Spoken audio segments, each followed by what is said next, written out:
I had always believed that I had a loving family. My family consists of me, male, 55, my wife, Sophia, female, 50, and our two sons, Jared, male, 28, and Nathan, male, 25. My wife and I have spent our entire lives trying to make a good home for the kids, and we've instilled what we thought were good values and virtues in them.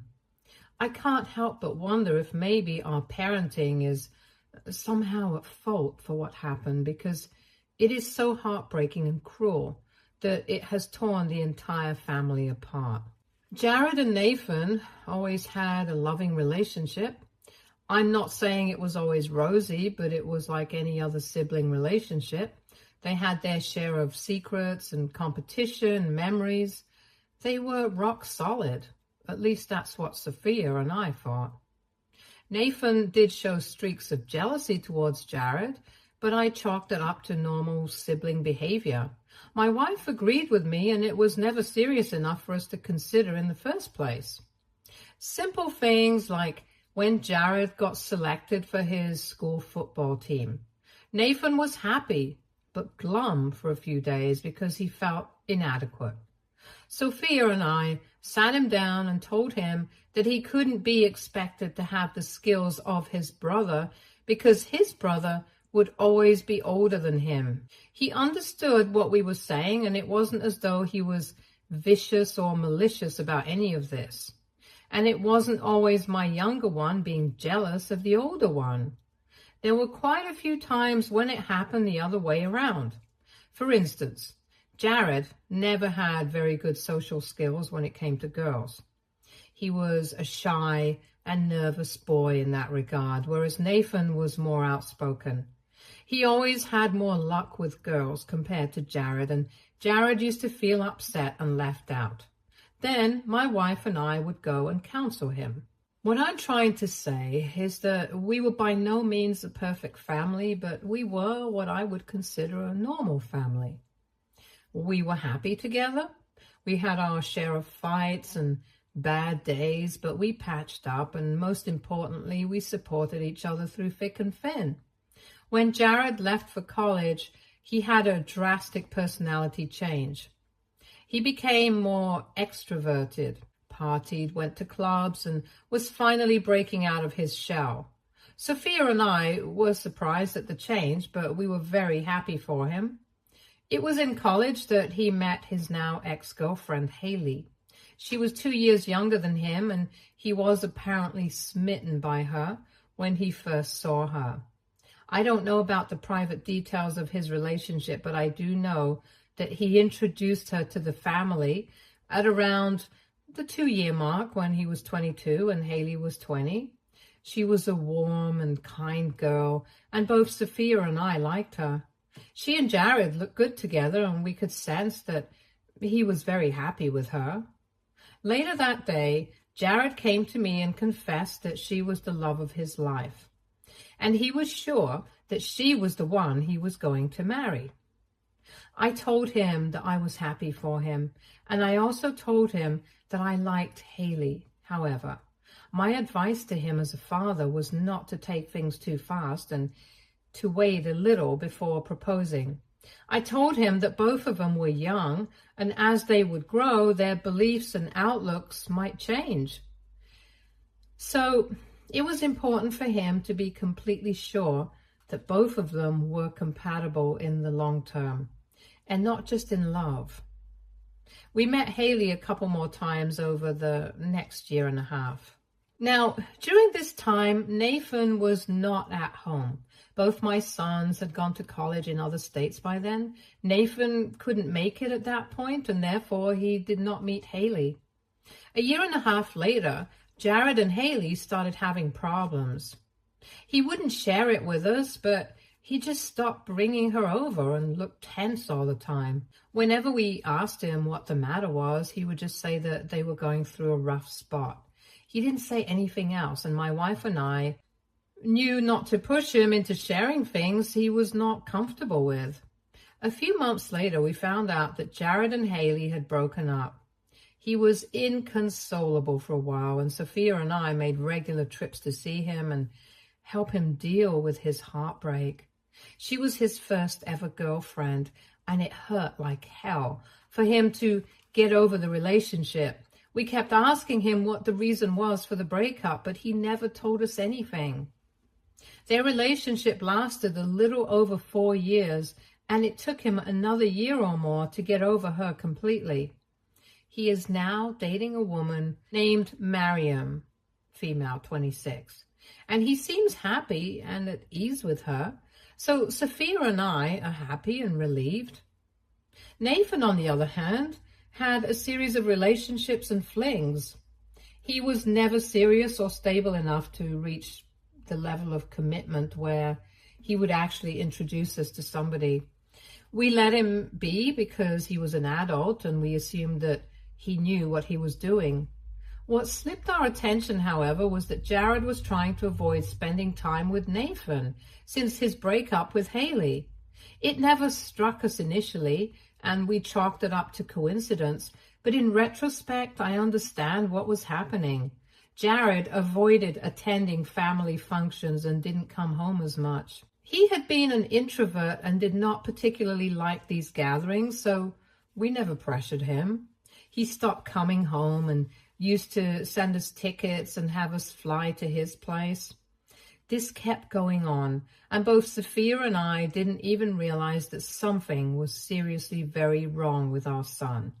There had been a few times when I had told him that he needed to come, but he always made some excuse and shifted it onto his busy schedule. However, Nathan's behavior remained unchanged.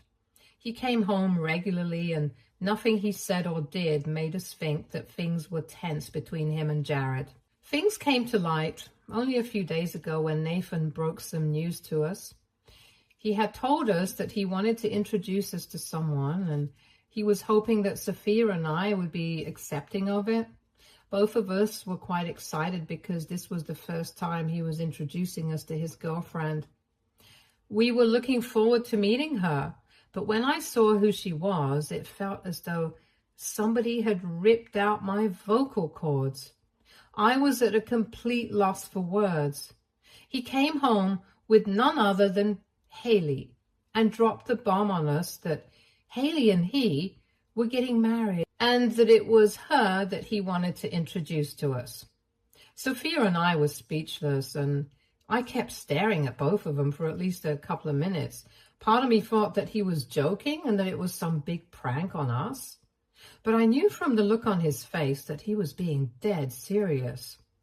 The first thing that came out of my mouth was whether Jared knew or not.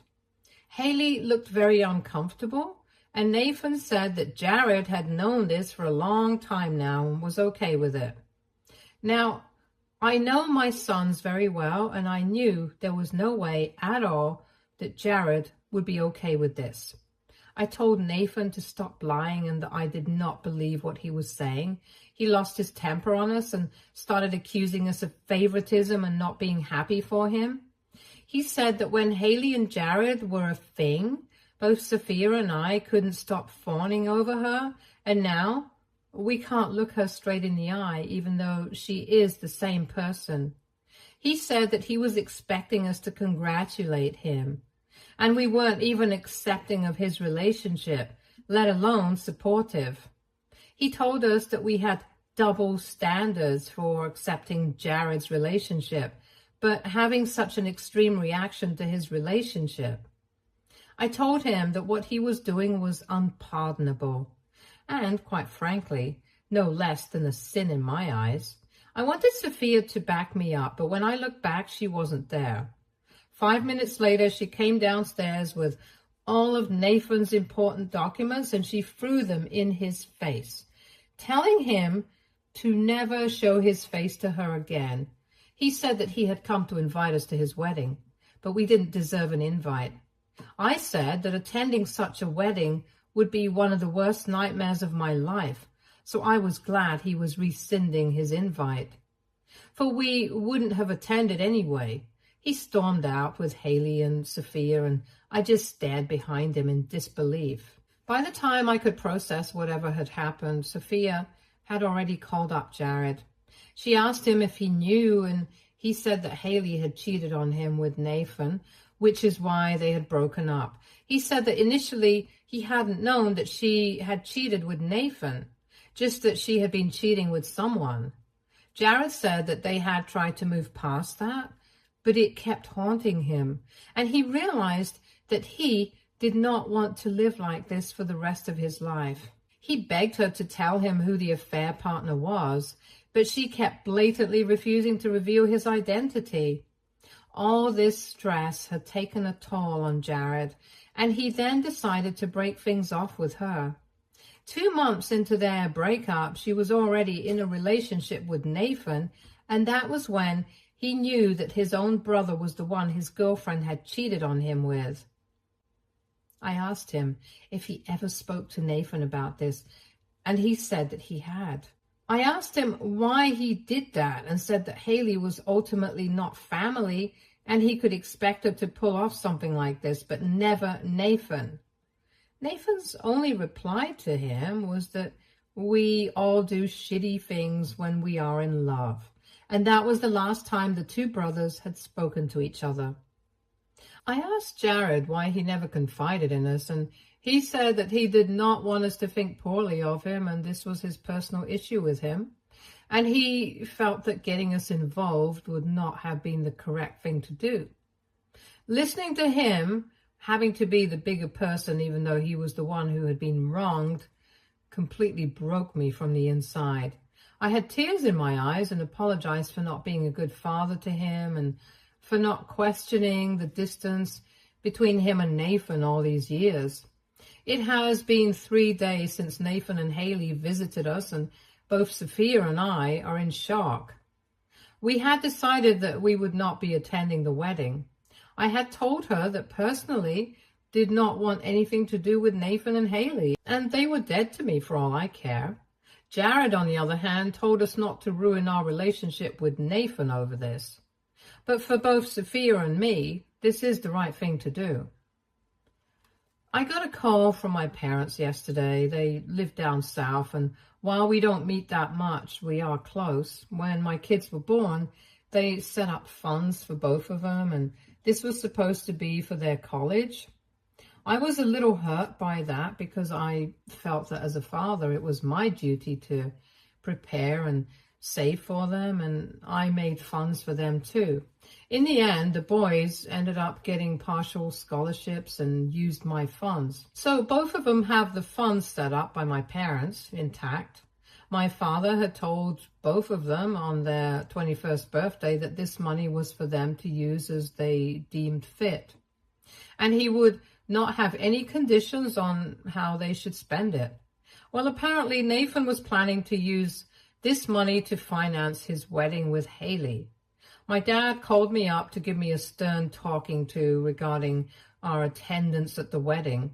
Nathan had complained to him about our lack of support, and Dad was furious. He was practically all but yelling during the call, and he said that he had raised me better than to abandon my own child, especially on the most important day of his life. He said that Haley was a lovely girl and that I should trust the judgment of my son and not create unnecessary fuss for no reason. He sounded quite angry, and I was getting livid as well. I could not believe he would side with Nathan and Haley after what happened. But as he kept rambling, I realized that he did not even know the entire Jared, Haley, Nathan drama. And of course, how could he?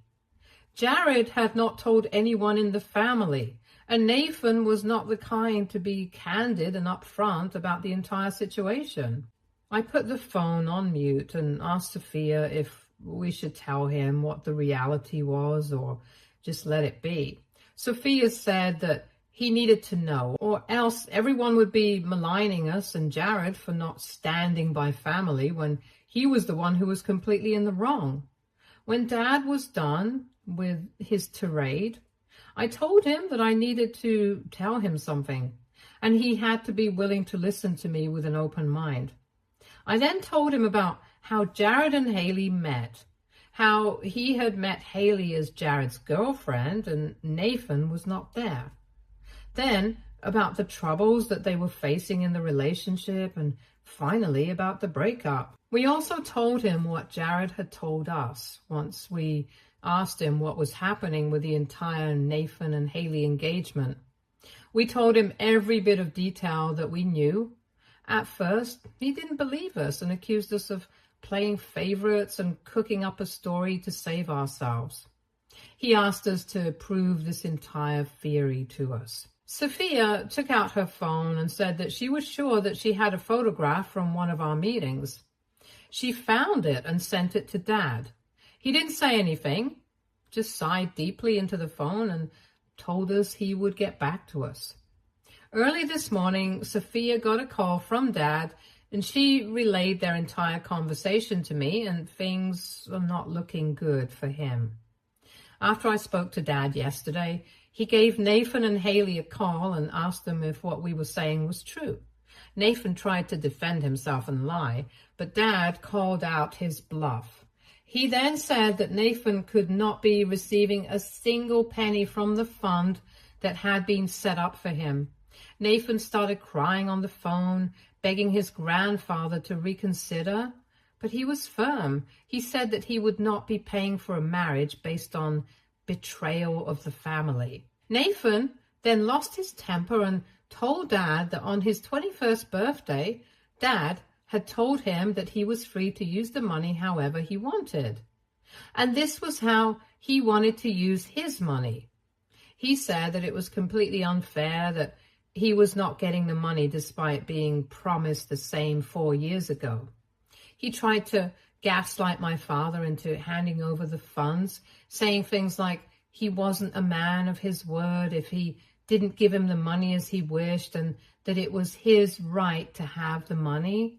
So the thing with my dad is that he is a very short-tempered person and has always been that way. Given his nature and now his age, he really does not have the patience to deal with drama and bullshit. Nathan was apparently complaining the entire time on the call, as he thought he would be able to strong-arm my dad into giving him the money, but he had had enough. Dad told him that he had initially thought that he would not give the money for the wedding, but would have given it to him in the future to use. But now, because he was acting so entitled and unapologetic, he had decided that he wouldn't be giving him the money at all. And to add fuel to the fire, he said that this money will now go to Jared. It was probably then that Nathan realized that he had dug his own grave. He started apologizing and saying that he had said these things in anger, but it was too late.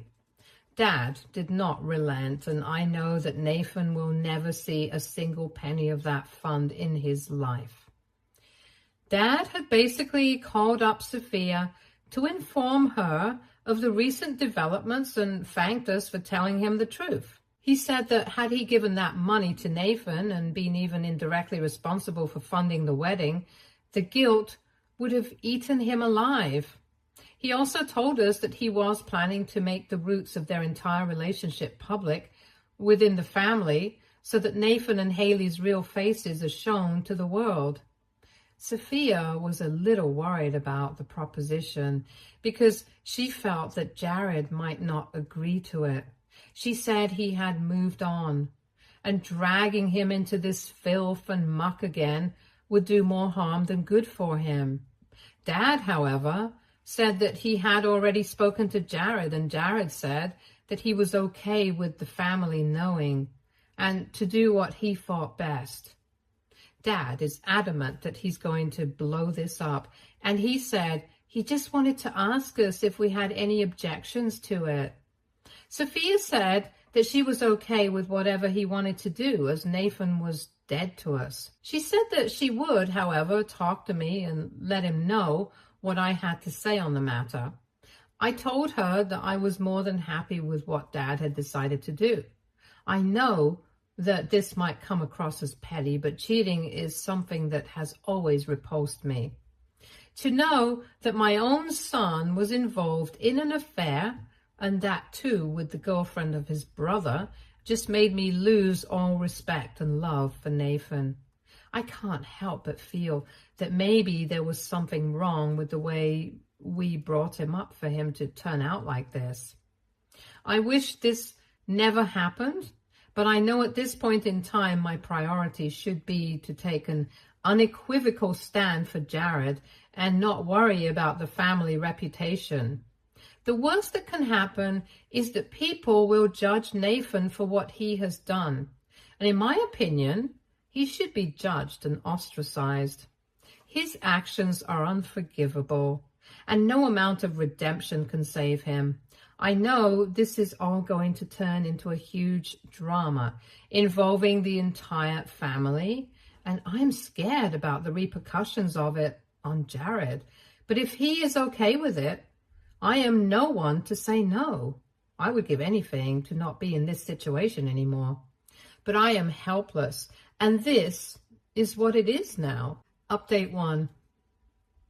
All of us received a forwarded message from Dad. I am copying the entire message here.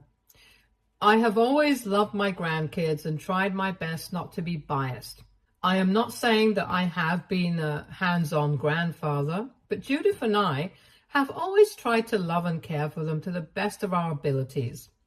When Jared, Nathan, Bianca, Roxana, and Tyler were born, we set up funds for each of them to use as they wanted. This, as they wanted, was with an unsaid caveat that we would not allow any of them to use this money for immoral activities.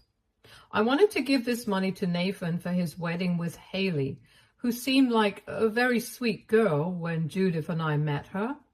I was more than happy to contribute to their happy life. Imagine my shock when I found out a few days ago that Haley was actually the ex-girlfriend of Jared and Nathan, and she got together as a result of her cheating on Jared. It seems so far-fetched to be true that my first reaction was to not believe this information. However, to my utter dismay, it is, in fact, how things have transpired, and I'm now taking back my offer of funding the wedding. What I choose to do with that fund is now my own prerogative, and none of you have any claim on it. I'm also informing you that I will not be attending the wedding because I cannot see myself being part of such an unholy union. It was imperative for me to bring out this information in case Nathan and Haley try to malign me or question my principles and ethics. What you now do with this information is up to you. This message has been forwarded to everyone we consider close family. I don't know if he has sent this message to Nathan and Haley as well, and I'm not interested in knowing whether they know what has hit them or not. My sister called me up when she received the text and asked me what on earth was going on. I told her that Sophia and I found out a few days ago, and we were as shocked as anyone else. She is mad at Nathan, understandably so, and has said that she will not be attending the wedding. I told her that Sophia and I were not attending the wedding either, and she heaved a sigh of relief. She felt that maybe she and I were okay with this or were willing to put up with Nathan for the sake of appearances. I told her that we had severed all ties with him and had nothing to do with him anymore. She asked me if I knew whether Nathan had received this text or not, and I told her I didn't know and was not particularly interested either. I don't know who else has received this text, and I don't know or care how Nathan is going to fund his wedding. All I know is that I had raised him better, and if he has chosen this path for himself, then he is no son of mine. Edit. Judith is my mother, and Bianca, Roxana, and Tyler are my sister's kids. Update 2. The wedding is off. Nathan came home 10 days after my dad sent the text. He broke down in front of us saying that we are the reason he is so unhappy and miserable. Apparently the recipients included some extended family as well, and all of them refused to attend the wedding. There was a lot of shaming and name calling, and Haley couldn't handle the stress of it all. She called off the wedding and has not been responding to his calls or texts. I can't say I felt sorry for him or that I wanted to comfort him. It's just that I did not know how to stop his crying and kick him out of the house. And I'm glad I didn't, because I found out that Haley had told her family a completely different version of the story. She had said that the breakup with Jared happened a year before it actually happened, and that he knew all about her dating Nathan and was okay with it as well. Everyone on her side of the family believed her stories. But when word got out about the reality of their relationship, everyone was disgusted with her. She has been disowned by her parents and ostracized by her family. Her cousins, whom she is apparently quite close to, have stopped talking to her, as have her friends. Her friends had a good relationship with Jared, and this was told to me by Jared himself. They frequently hung out together. Her friends had also thought that Haley and Jared's breakup was decided mutually, but ever since Dad sent the text, her friends have deserted her too. She is miserable and all alone, and Nathan is shifting the blame on us. He says that we had no business getting unnecessarily involved in his life, and that his life was ruined because of us. Both Haley and him have lost all goodwill and respect from the family they were close to. I told him that it might seem easier and better to him to shift the blame onto us, but the fact of the matter was that he dug his own grave when he decided to get involved with his brother's girlfriend. He tried to pull off the same true love crap with us too, but Sophia was having none of it. She was quite stern with her treatment of him and said that he was the only one to blame and that he was a repulsive creature to her, and she couldn't believe how her son could have turned out like that. I tried asking him again why he chose to pursue Haley, knowing about her and Jared fully well. He didn't have an answer to it and said that Jared was the one who was holding a grudge for far too long and that these things kept happening in adulthood. I asked him whether he was sorry for breaking his brother's heart, and the only response that he had to that was asking us whether we were sorry for sabotaging his marriage. I knew then that he was a lost cause and no amount of understanding or conversation would make him see sense. I told him that this was the last time the doors of my house were open to him. He was free to do whatever he wanted to and go wherever he wished, but he had no place in my life after doing what he did. He said that we love Jared more than him and that we are making it so obvious that it's hilarious. I told him that we had always treated them both the same, but if he thinks this is us playing favorites, he's a moron. I told him we're siding with what is right, not with Jared. And just because he cannot see or realize that what he has done is wrong doesn't make it right. He was obviously not interested in anything that I had to say. He gave us a long, hard glare and stormed off. This happened last night, and he has blocked both Sophia and me everywhere. I can't say it doesn't hurt to lose my family and see it shattering in front of my eyes, but I feel helpless because I know that there is nothing that I can do to make it whole again. Update 3. It has been a month since the wedding was called off. Haley and Nathan have broken up, and Haley had the audacity to try and get back with Jared. She called him up apologizing for what she had done and asked him if he had another chance with her, and with that, a shot at forgiveness. Jared blocked her number after that and told us that she might even try to pay us a visit. Fortunately, none of that has happened. Nathan is still of the belief that he hasn't done anything wrong and isn't talking to anyone. Or rather, no one is talking to him. We don't know where he is, and that worries me, but I don't think I should be extending an olive branch. That's just how things are right now. And now that everything has settled in, I guess this is how things will be in the future as well. I had never thought my family would ever have to go through something like this. But I guess fate had other plans, and I cannot do anything other than standing by what I know is right. Stay tuned for more stories from Argo.